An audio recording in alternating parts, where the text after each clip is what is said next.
সবাই কোথায়? আমার খুব চিন্তা হচ্ছে ওদের জন্য। সবার জন্য চিন্তা করার কোনো দরকার নেই, দাদা আছেন ওদের সাথে। আর তুমি আমাকে নিয়ে কোথায় যাচ্ছ? দেখো রাধা, আমরা কোথায় আছি আর কোথায় যাচ্ছি সেটা তো আমিও জানি না। কোথায় যাওয়া যায়?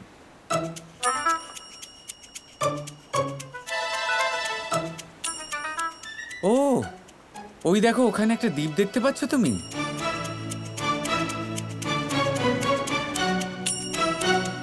আমার মনে হয় আমাদের ওখানে থামা উচিত।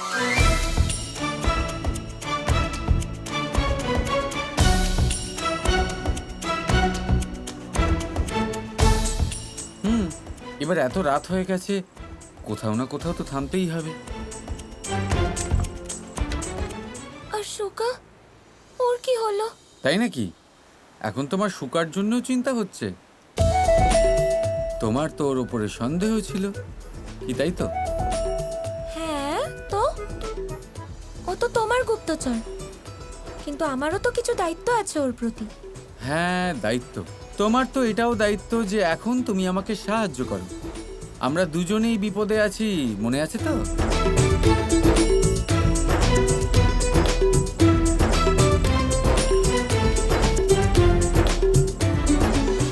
তবে সন্দেহ তো আমার তোমার উপরেও আছে।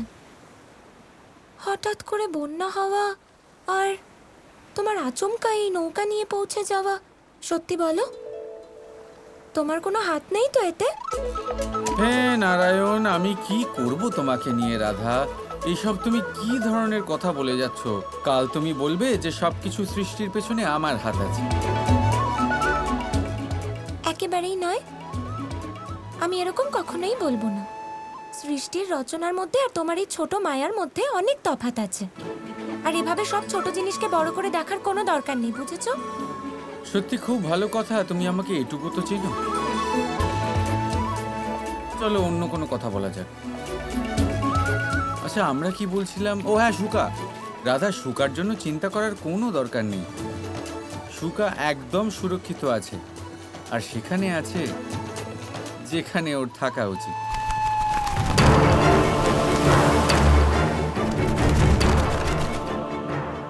সুকা?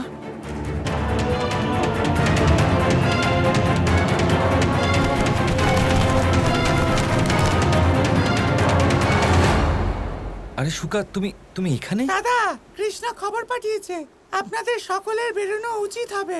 আমি আপনাদের সাথে বর্ষনাতে দেখা করতে। সুকা শোনো তো, এই কানাই আর ওর এই সুকা দুজনই সমান, কারুর কথা শোনেই না, খালি নিজেরটাই বলে যায়।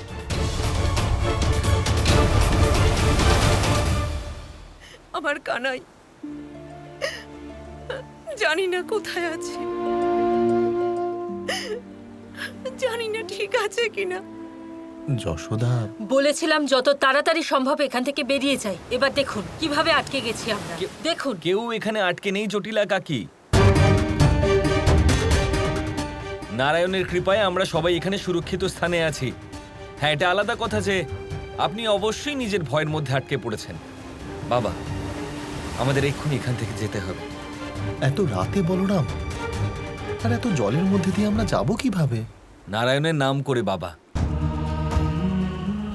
নারায়ণের নাম করে আমাদের তাড়াতাড়ি বর্ষনাতে পৌঁছানো দরকার, কারণ এই সময় বর্ষনার থেকে বেশি সুরক্ষিত স্থান আমাদের কাছে আর নেই। কিন্তু আমরা কানাইকে ছেড়ে কিভাবে যেতে পারি? আমাদের ওকে খোঁজা উচিত, ও যদি কোনো বিপদে পড়ে থাকে। মা, তুমি তো জানোই যে আমাদের কানাই কত বুদ্ধিমান। তুমি শুধু শুধু চিন্তা করছো। ও ঠিকঠাক পৌঁছে যাবে বর্ষনাতে, হয়তো আমাদের জন্য অপেক্ষাও করছে ওখানে।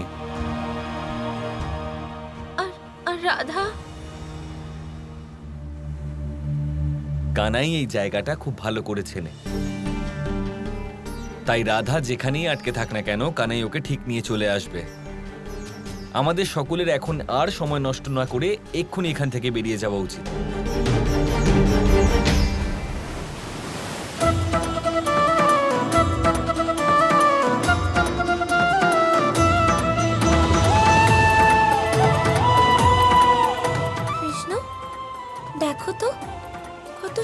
আর দৈব দৃশ্য চারপাশে, আর তুমি তখন থেকে আমাকেই দেখছো। আমি যে দৃশ্য দেখছি তার থেকে দৈব এই ব্রহ্মাণ্ডে আর কিচ্ছু নেই। জানো, যখন চাঁদের আলো জলে পড়ে তখন জল চকচক করে, কিন্তু যখন চাঁদের আলো রাধার উপরে এসে পড়ে তখন চাঁদ নিজে চকচক করে।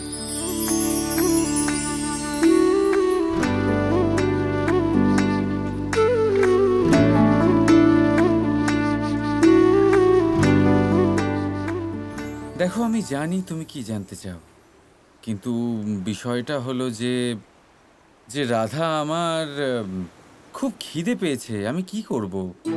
হ্যাঁ কৃষ্ণ, খিদে তো আমারও পেয়েছে, কিন্তু এই নির্জন দ্বীপে আমরা কি পাবো?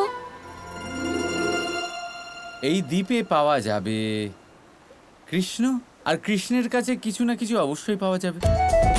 নিশ্চিন্ত থাকো, তুমি এক মুহূর্তের জন্য এখানেই দাঁড়িও, আমি গেলাম আর এলাম, ঠিক আছে?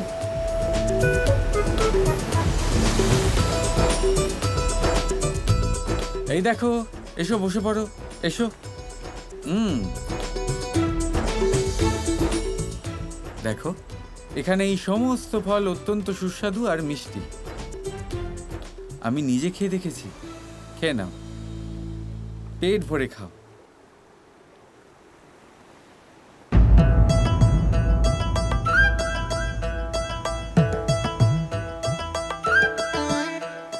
কি হলো, খেয়ে নাও।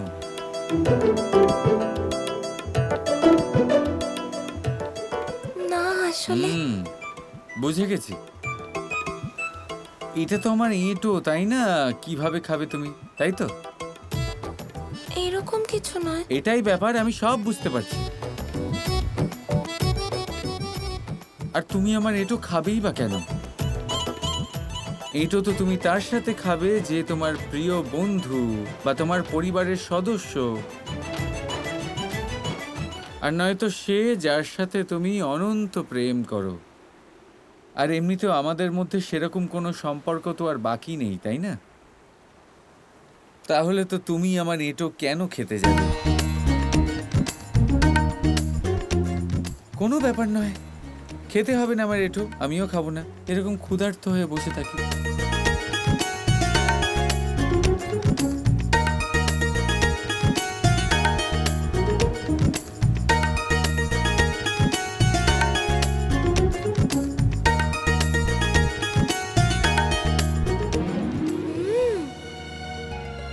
এটা তো খুব মিষ্টি।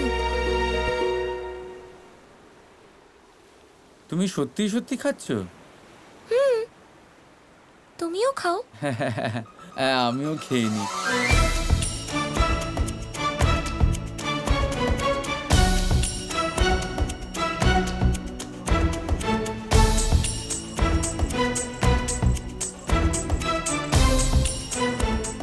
একটু দাঁড়াও তো, আমাকে দেখাও তো ওর মধ্যে কি আছে। দেখাও দেখাও। কিছুই তো নেই।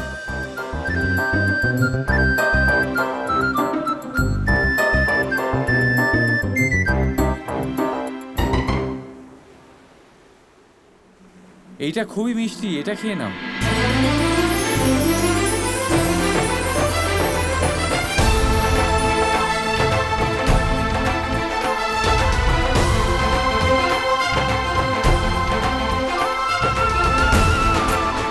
ঠিক আছে, আমাদের কোনো সম্পর্ক তো হলো, মিষ্টি ফলেরই হোক না কেন।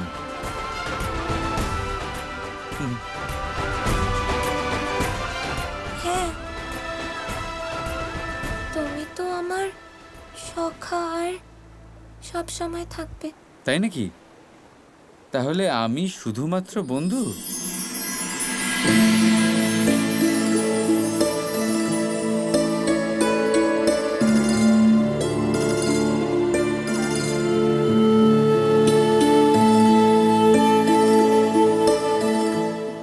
হ্যাঁ, আমি শুধুমাত্র বন্ধু।